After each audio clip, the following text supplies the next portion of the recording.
Assalamualaikum warahmatullahi wabarakatuh.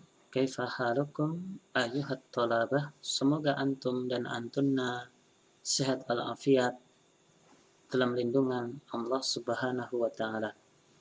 Baik, pada kesempatan kali ini kita lanjutkan materi kita di pelajaran tafsir. Pada kesempatan kali ini kita sampai ke pertemuan yang ke-22.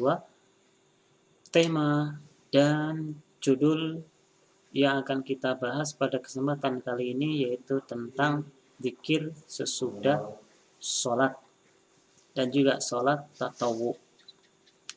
Ya, baik, perhatikan firman Allah Subhanahu wa taala. Qala ta'ala, fa idza qadaytumus sholata fadhkurullaha qiyaman wa qu'udan wa 'ala junubikum.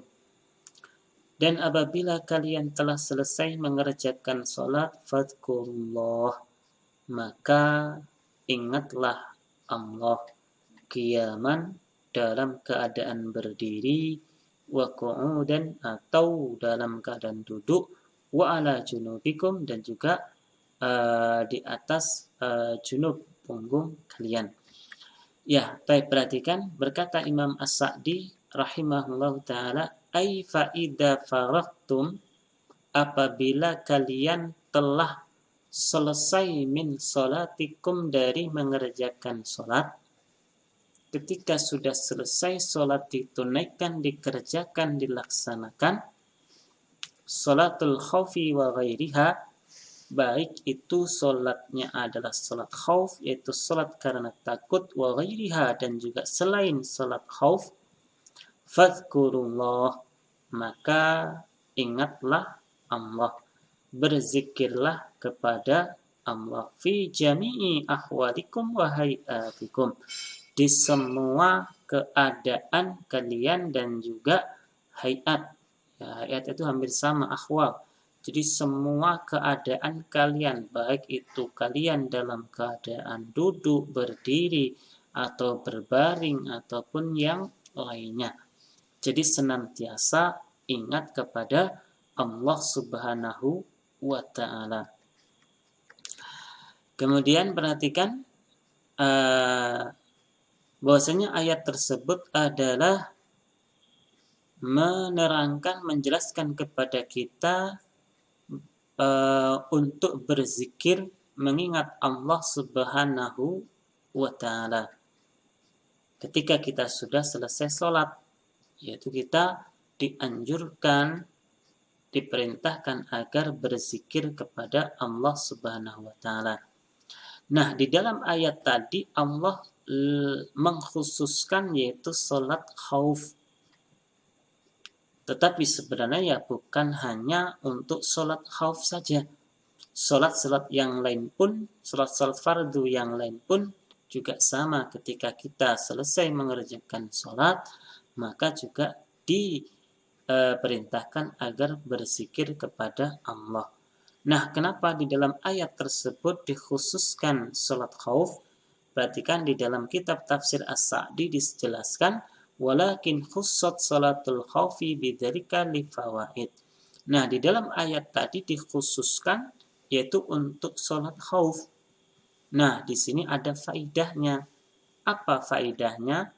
Yang pertama, annal qalba salahuhu wa falahuhu wa sa'adatuhu bil inabati ilallah.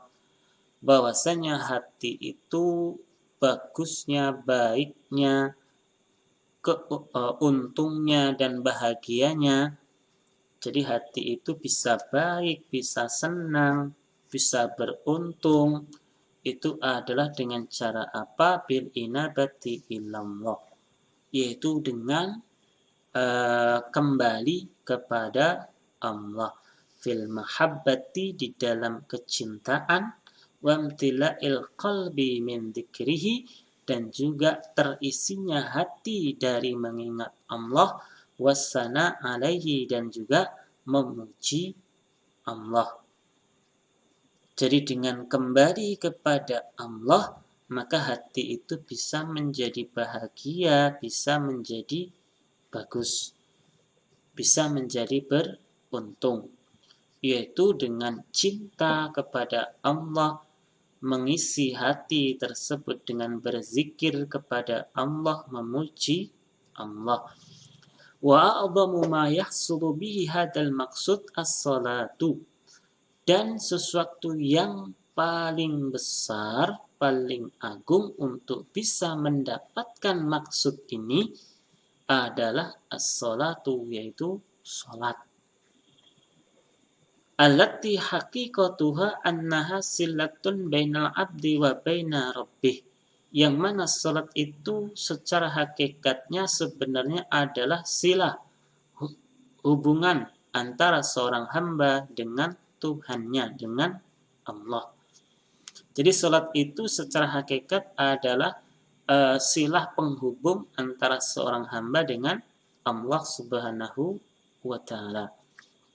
Kemudian yang kedua faidahnya, kenapa di dalam ayat disebutkan salat khauf, anna fiha min haqaiqil iman, bahwasanya di dalam salat itu adalah menunjukkan kebenaran iman, wa ma'arifil iqan, dan juga menunjukkan pahamnya orang. Nah, ma'aujaba an yufrida hamlahu ala ibadihi kulla yawmin wal lailatin. Sesuatu yang mewajibkan, yaitu apa? Allah fardukan kepada kita, kepada hambanya, kulla yawmin wa lailatin, setiap hari dan malam, yaitu Allah wajibkan kepada kita sholat di dalam sehari dan semalam. Wa minal ma'lum, dan yang sudah kita pahami bersama, anna salatal khauf, bahwasanya salat khauf itu la tahsulu fiha hadhil maqasidu al-hamidatu, dan di dalam salat khauf itu ya tidak bisa kita dapatkan maksud-maksud yang mulia ini. Kenapa tidak bisa kita dapatkan? Bisabab istighali qalbi wal badani wal khaufi, karena sebab sibuknya hati, badan juga dan juga ketakutan. Maka apa? Fa'amara bijabriha, maka Allah memerintahkan untuk menggantinya bidzikri ba'daha, dengan berzikir sesudahnya. Jadi kan ketika kita melakukan salat khauf, yaitu salat yang karena ketakutan, itu kan rasa takut, kemudian juga kita harus sibuk melawan musuh, dan badan kita pun juga kesana kemari, sehingganya ya untuk ingat Allah pada waktu itu ya sangat sulit sekali, sehingganya hati tidak tenang. Maka di sini apa? Maka Allah Subhanahu wa taala memerintahkannya agar kita mengganti dengan berzikir sesudah sholat khauf tersebut. Kemudian faedah yang selanjutnya adalah bahwasanya al-khauf, ketakutan itu adalah mewajibkan min qalaqil qalbi, adanya goncangan, keresahan di dalam hati, wa khaufihi, dan juga takut. Jadi sifat takut itu yang menyebabkan kita resah, gelisah, takut, yang mana ini adalah madinatun lidha'fi, tempat sangkaan, yaitu menimbulkan kelemahan.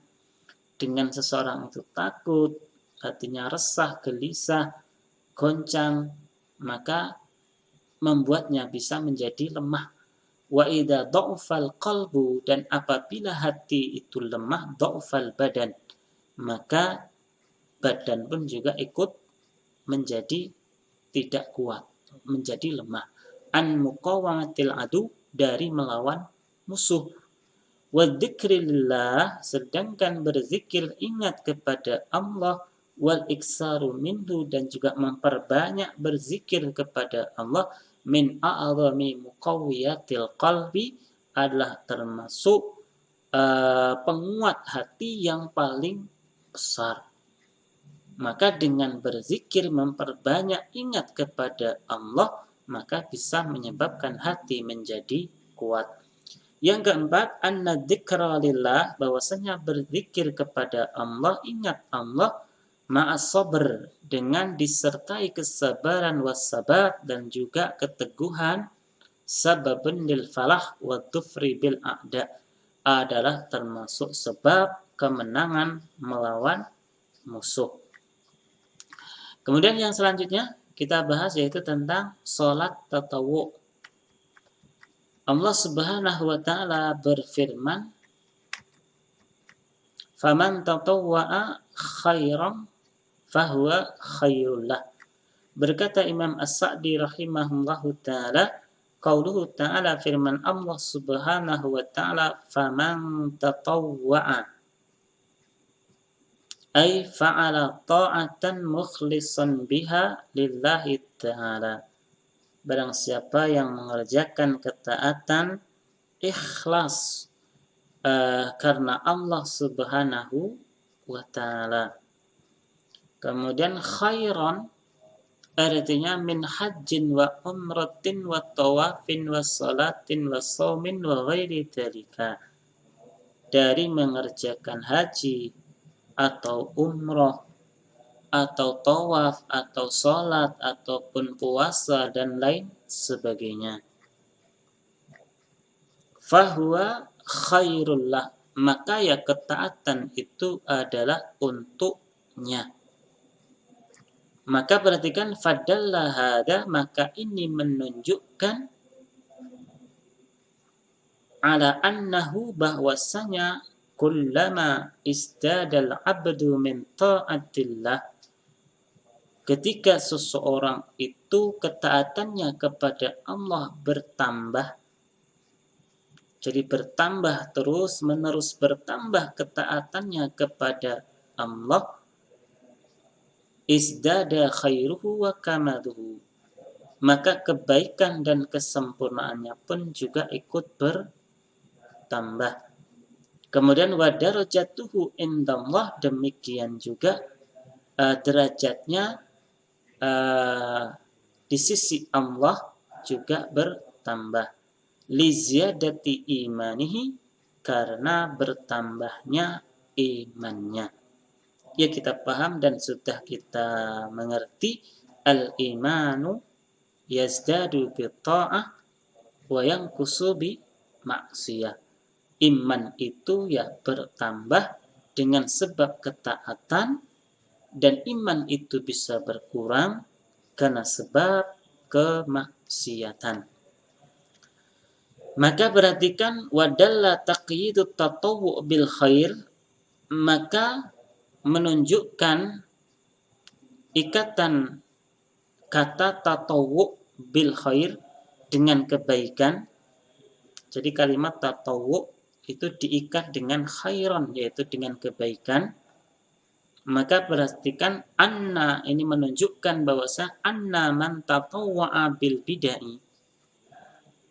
barang siapa yang melakukan yaitu perbuatan bid'ah, allati lam yasra'ha Allahu wala rasuluh, yang perbuatan bid'ah tersebut tidak disyariatkan oleh Allah dan juga tidak diperintahkan oleh Rasulnya, annahu la yahsulu lahu illal ana, maka orang tersebut tidak mendapatkan apa-apa kecuali hanya capek, lelah.